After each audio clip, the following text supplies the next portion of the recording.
इनकी मांग इसके पहले हमने कई बार उठाई है, संसद में ही उठाई है, उनके जाके मिला भी है, लेकिन ये परिस्थिति फिर दोबारा उनके सामने ला 100 रुपया 30 साल भरने के बाद उनको 3000 मिलते हैं, तो हमने 541 भरे हैं, अभी 1250 भर रहे हैं, तो हमें कितना मिलना चाहिए?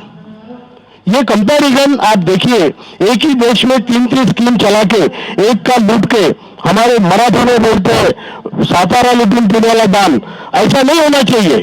जिसका जो कंट्रीब्यूशन है उस हिसाब से उसको पेंशन मिलनी चाहिए। ये लोगों ने काम किया है सर। सब ये बैठे हैं, इनको सपोर्ट करने, इनकी मांग को पूरा करने के लिए, सरकार को गौर लगाने के लिए हम यहाँ आए हैं। निश्चित रूप से फाइनेंस मिनिस्टर या श्रम मंत्रालय उनसे जाके मिलकर इनकी मांग इसके पहले हमने कई बार उठाई है, संसद में ही उठाई है, उनके जाके मिला भी है, लेकिन ये परिस्थिति फिर दोबारा उनके सामने लाकर इनको न्याय देने की भूमिका पार्लियामेंट में रखेंगे। कब तक होगी सर? नहीं, मैं तो उस मिनिस्टर के दायरे में नहीं आता, लेकिन इनकी मांग रखने वाला लोकप्रति जनप्रतिनिधि बोल के मान रखूँगा जरूर। डॉक्टर बाबा साहेब अम्बेडकर जी ने जो संविधान लिखा है और उसके माध्यम से हर एक आदमी को जो वोट का अधिकार है, उस वोट से जो सरकार चुनी जाती है उस पर वो डायरेक्ट असर डालेंगे।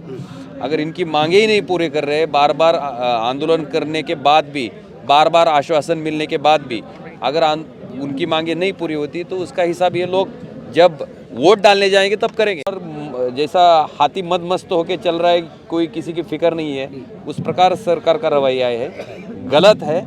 मुझे लगता है कि इन लोगों की हालत को देखते हुए 1000 रुपये में ये लोग कैसे गुजारा कर सकते हैं, ये सारे चीज़ों को देखते हुए सरकार ने तुरंत इसका संज्ञान लेकर इनकी जो मांग है वो पूरी करनी चाहिए। इतना बड़ा पैसा होने के बावजूद हमारी मांग ब्याज के एक पोर्शन से कंप्लीट हो सकती है, फिर देर किस बात की है? देर किस बात की?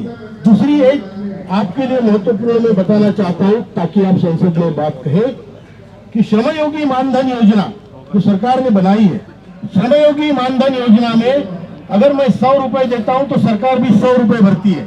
100% सरकार का कंट्रीब्यूशन है।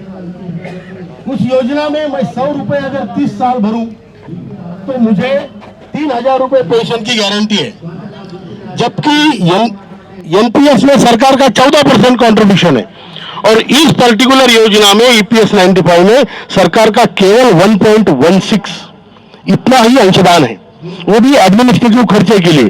प्रैक्टिकली हमारे लिए सरकार की कोई मदद नहीं है।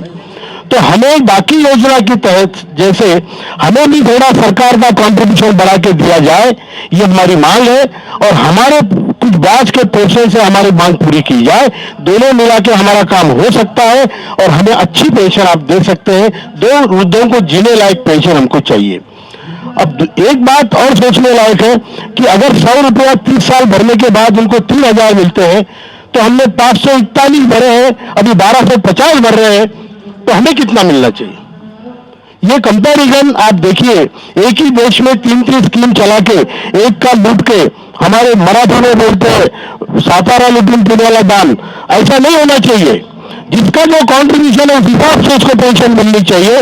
ये लोगों ने काम किया है सर, बहुत काम किया है। ये शुगर मिल, बीड़ी वर्कर्स, यहां से लेके एसटी, एमएससीबी, ये सारे डिपार्टमेंट ये है, cooperative complete sector, industrial workers पूरे भारत का।